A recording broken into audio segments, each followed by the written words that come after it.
Hey, what's up? It's Wick for Wikimedia, and in today's extra tutorial, we're gonna look at how to do this spooky reversed reverb effect, or pre-verb as I would like to call it. What do you know about super scary tutorials? So that's the idea of what we're gonna be making today. I'm gonna show you the exact same thing on music production, so we can use the pre-verb or reversed reverb on our music productions as well. So per definition, a reverb actually occurs after the sound. I can show you what a reverb sounds on my voice. It kind of gives the sound like I'm inside of a hall. But if we reverse the reverb and actually have it occur before the sound, it will sound really spooky. Just the way that my voice sounds like this.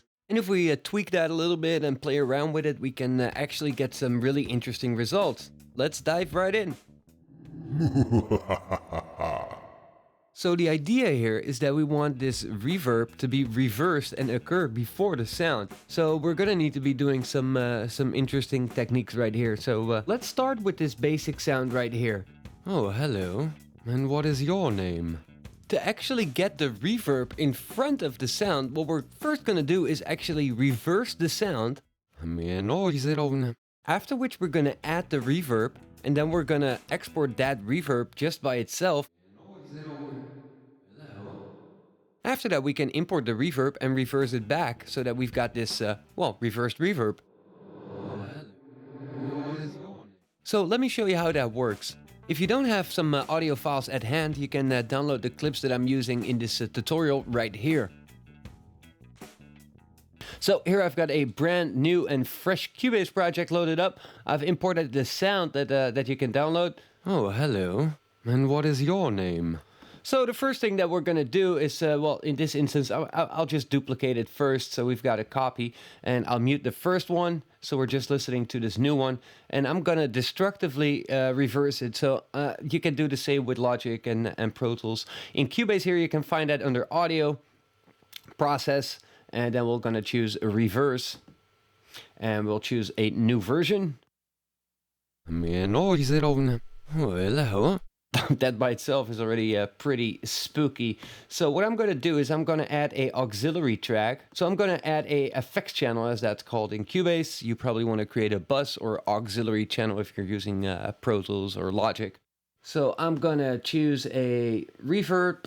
So yeah, there we go. Let's choose Altiverb. You can basically do this with any type of reverb plugin that you might have installed on your system.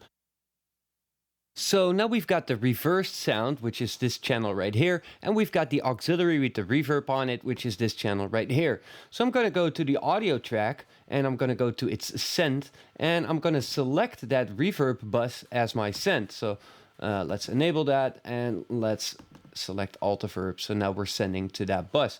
I don't want to constantly send the same level, so I'm going to use some automation to make sure we're sending at the right moment. So I'm going to turn on write mode for this channel right here.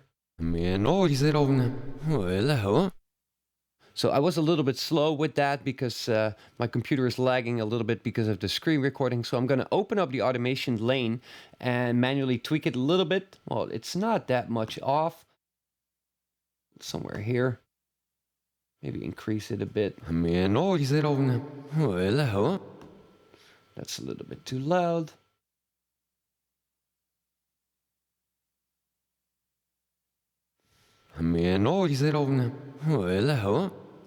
So there's two things that we could export right now. We could choose to just export only the reverb, so we actually export the dry reverb sound, or we can choose to export both, so we basically have the dry sound combined with the reverb. Let me just save this project right now. What we need to do is take down the fader on the dry channel, so that way we don't hear the dry signal anymore. And we go to the sense, and we got to make sure that this send is before the fader, so that the fader doesn't affect the send. So if we listen to it now, we can hear it's just a reverb. So if I make a bounce now, I'll just export the reverb. And in Cubase, I can select that I want to import this automatically to a new audio track, so I don't have to manually do that. So I selected that as well, for if you're wondering why it's appearing right away. So I'm going to hit export and bounce it. It's going to take a few seconds, and it's going to import it right away. So I can actually mute the second track because we're not going to use it for now. And let's just solo the thing that we've just made. That is actually the reversed sound with its reverb, but there's no dry signal. So I'm going to select that, and I'm going to go to audio, process, and reverse this back again.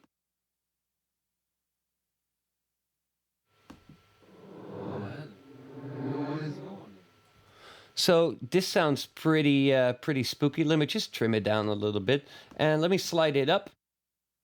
So we're going to match it with the original signal right here. And this, well, depends on which software you use and how you bounce it in time. You just might shift it over a little bit. Oh, hello.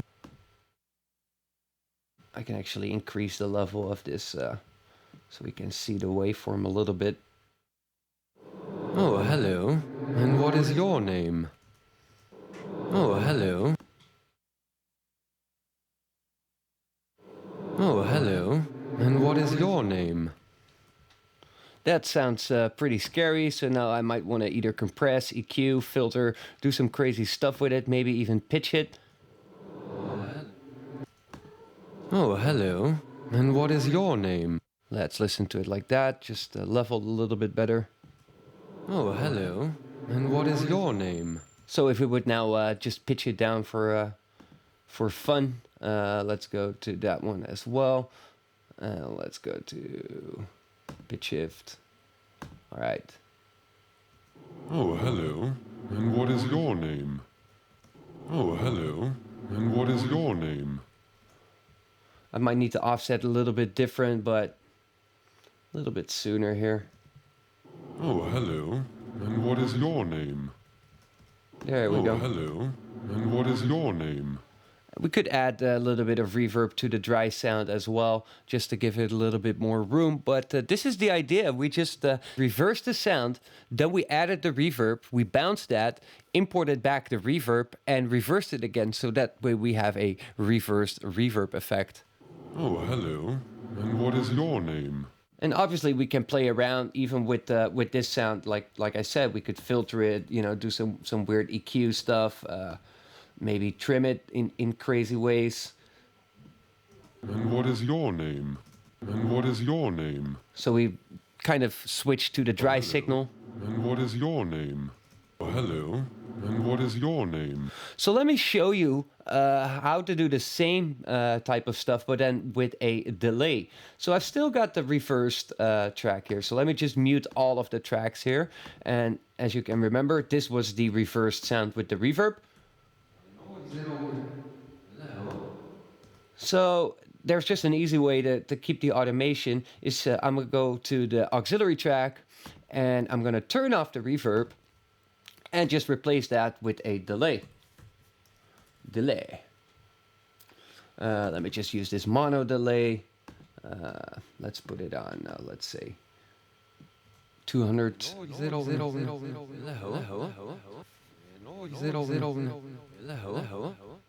I'll actually add in the dry signal a little bit so we know where to place it. So I'm going to export it with the delay in this case. And I'm going to call this oh hello delayed. And export that. Alrighty.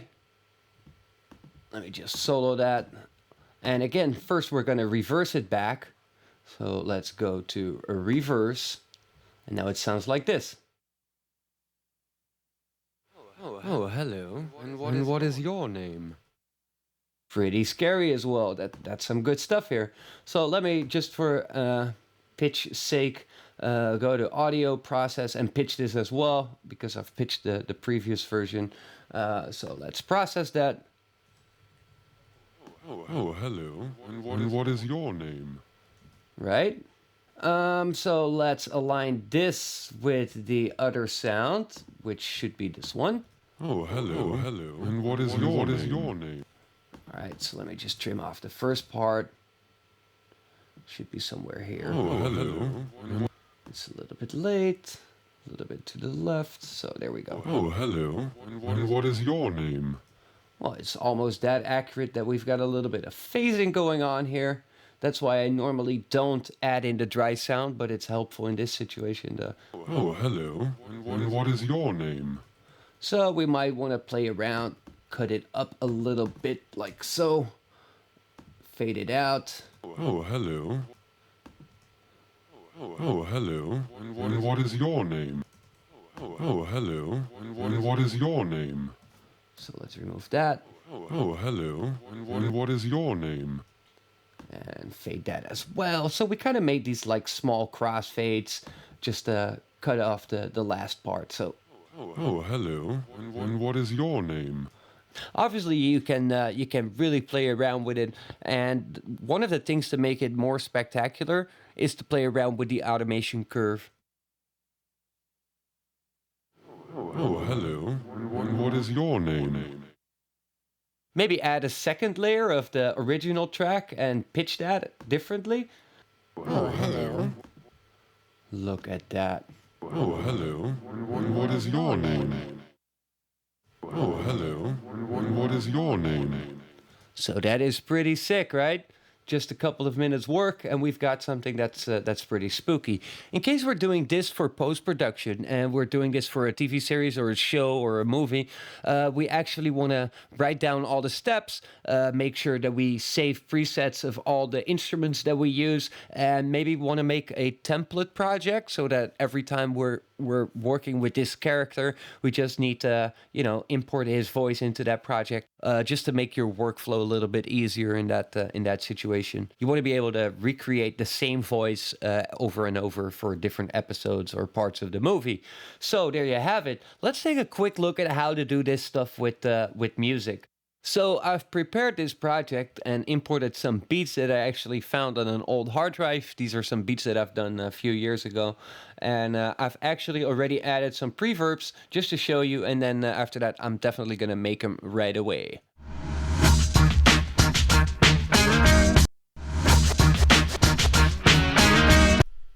It's pretty cool the way you actually get sucked into the music like that.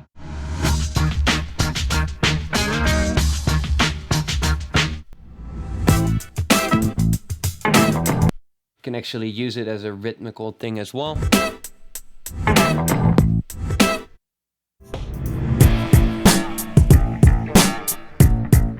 So just a couple of examples to show you how this reversed reverb sounds on music. So let's just delete all that stuff and do it from scratch. I'll just use the first beat that we've got here. So this is it.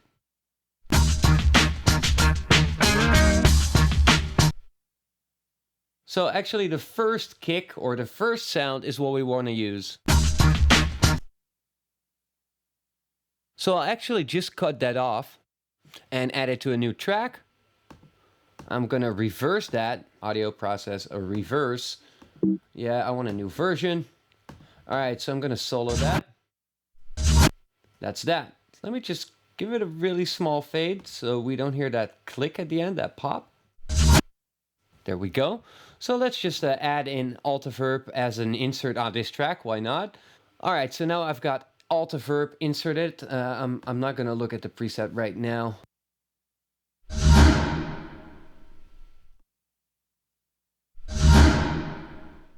All right, let's just use a pretty long tail. Obviously, we can completely tweak the reverb settings, the length, all the interesting stuff. I'll just use the standard stuff that we have right now, and I'm gonna go and export this and hit export. There we go. It's already done. I've imported it. So let's start by going to audio and reverse it. So there we go. Let me solo this track so we can hear what the reversed reverb sounds like. That is pretty cool. Hello. Let me drag it further up so we can align it with the first sound.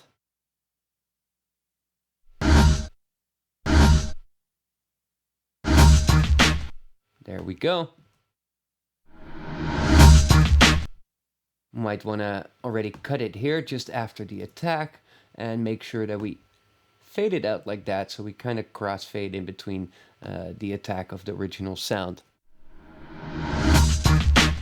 And there we have it. We've got a nice pre-verb before the beginning of the music.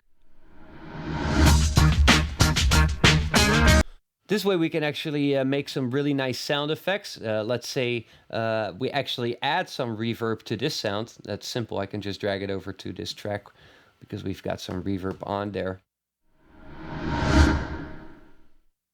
And we've just made a pretty interesting sound. All right, so there we have it. Now we've seen how to add a pre-verb to vocal sounds or to music.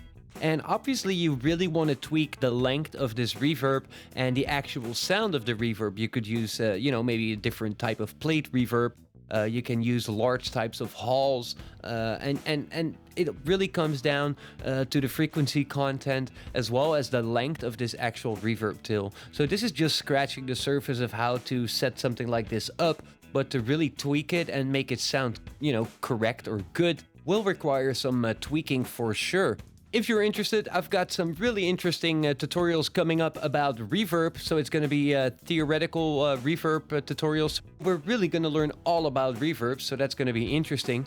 But first, I've got some actual mixing sessions. These are the first hands-on wickiemedia mixing sessions that I've ever done, and I think they're going to be really awesome. I'm going to give away these multi-tracks for free, so you guys can actually mix along with the same material that I'm using in this tutorial. We're really going to learn the basics of mixing with the 8-track and 16-track songs, so it's going to be really interesting to learn the actual essentials of mixing music. So I hope you guys are going to look forward to that, and I hope you've learned something today in this Halloween special.